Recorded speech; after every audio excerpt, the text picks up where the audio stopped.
Example 8 on page 357. Factor 14 plus 5x minus x squared. Now, you need to write the trinomial in descending order, okay? This is the in ascending order, okay? Where the power increase, you want to write in descending order where the power decrease. So I would rewrite this to negative x squared plus 5x plus 14. Okay? Alright, now we need to factor. But the thing is that this time we have a negative. The term with the highest power with a negative value. Okay? We don't want that. We want a positive. So we can change that by a factor out negative 1. Okay? When we factor out negative 1, we get x squared right here. Right? Negative 1 times x squared is negative x squared. Negative 1 times what equal 5x? Negative 1 times what equal to 5x? Negative 5x, right? So it has to be negative 5x. Again, remember when you factor out a negative value, you change the size here, okay? So negative 1 times negative 5x is positive 5x. That's true, right? You can multiply this negative 1 to negative 5x. You get positive 5x. How about negative 1 times what? Equal to 14 times what equal 14? Got to be negative 14, right? So negative 1 times negative 14 is positive 14. So it could be positive 14. Oh, sorry, negative 14 right here. This is what I'm looking for. That's why I'm like kind of strange. You can check what you've done so far by distribute and see how it's like. Negative 1 times x squared is negative x squared. Negative 1 times negative 5x is positive 5x. Negative 1 times negative 14 is positive 14. So we've got to be this one. This is what we're looking for, right? Negative 1 times what equal 14, which is negative 14. Okay? Now we have positive x squared, and then the middle term is x, and constant. We can use the factor method we've been using to factor out everything inside parentheses. What is c? C is negative 14, right? Again, if c is negative, that means the factor of c right here will have opposite sides. So what is b? B is negative 5. So we want to have a sum equal to b, which is negative 5. Okay. Factor of c, and c is negative 14. Okay, let's start with negative 1, 14. Negative 2, 7. 3, no. 4, no. 5, 6, 7. 6, go back this one. This is 7 times 2. There's only 2 types, okay? 2 forms when you factor out the negative 14.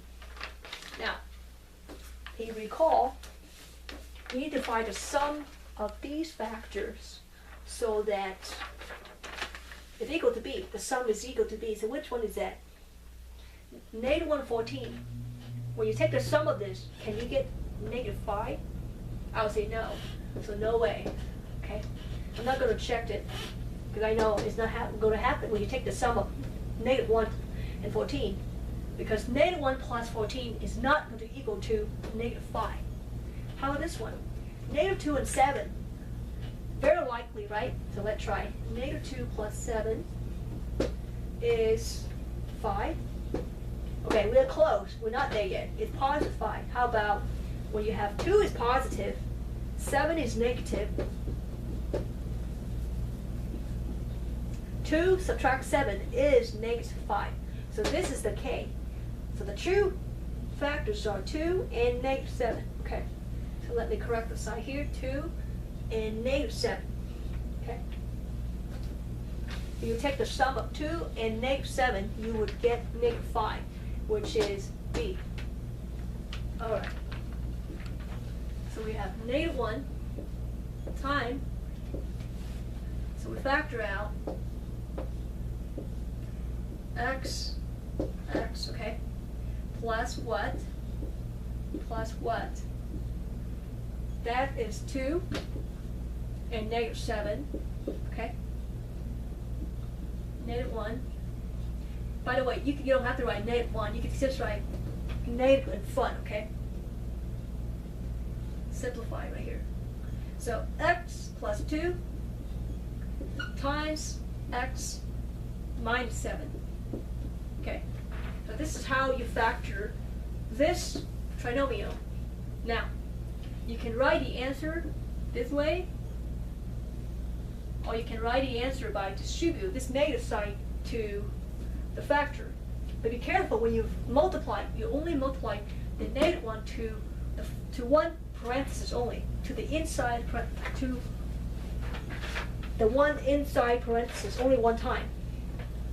Okay, if I decide to multiply negative to this parenthesis, that means I will not multiply negative to the other parenthesis, okay? If you do that, you change the problem. So, this is the alternate answer, okay? This is the answer. You can stop here. But in case if you want to see, you can multiply negative 1 to the first parenthesis. You get negative x, negative 2, okay? Negative times x is negative x. Negative times 2 is negative 2.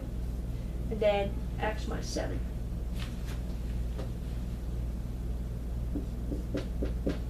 Okay. So this is the alternate answer. Do not multiply negative to the second parenthesis, okay? If you multiply only one parenthesis, this is another answer, alternate answer.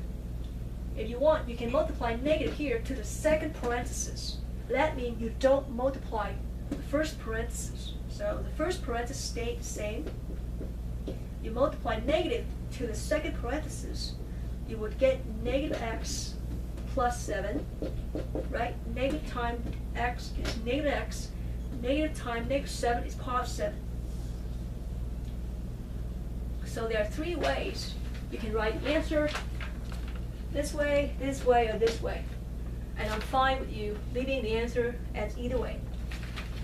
And this is how you solve example 8 on page 357.